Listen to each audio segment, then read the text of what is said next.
দেশে হচ্ছে কি এসব? নীতি নৈতিকতার অবক্ষয় আসলে গিয়ে পৌঁছেছে কোথায়? কখনো শোনা যাচ্ছে প্রেম পরকীয়া করে অনশনে, কখনো প্রেমে ব্যর্থ হয়ে দুধে গোসল, কখনো প্রতিশোধ নিতে গিয়ে সঙ্গীর গোপনাঙ্গ কর্তন। কেউ করছেন একাধিক বিয়ে করে সংসার, আবার কেউ বিয়ে করে বিপাকে। কিন্তু এখন যে বিষয় বলতে যাচ্ছি তা হয়তো শুনেননি কখনো।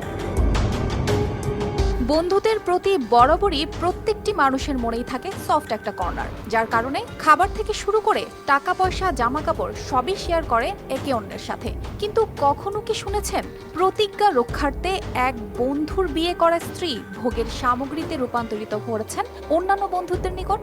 হ্যাঁ, কথাটি চরম লজ্জাজনক হলেও সত্যি। এমনই লজ্জাজনক ঘটনা ঘটেছে টাঙ্গাইলে। টাঙ্গাইলের এক নববধূ বাসর ঘরে ধর্ষণের শিকার হলো স্বামীসহ ৩ বন্ধুর। প্রতিশ্রুতি ছিল এমন, ৩ বন্ধুর যে আগে বিয়ে করবে তার স্ত্রীর সাথে ৩ জনেই বাসর করবে। আর এমন স্বীকারোক্তি জনসম্মুখে ৩ বন্ধুর।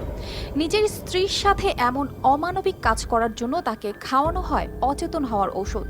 এরপর একের পর এক পর্যায়ক্রমে চালানো হয় পাশবিক নির্যাতন।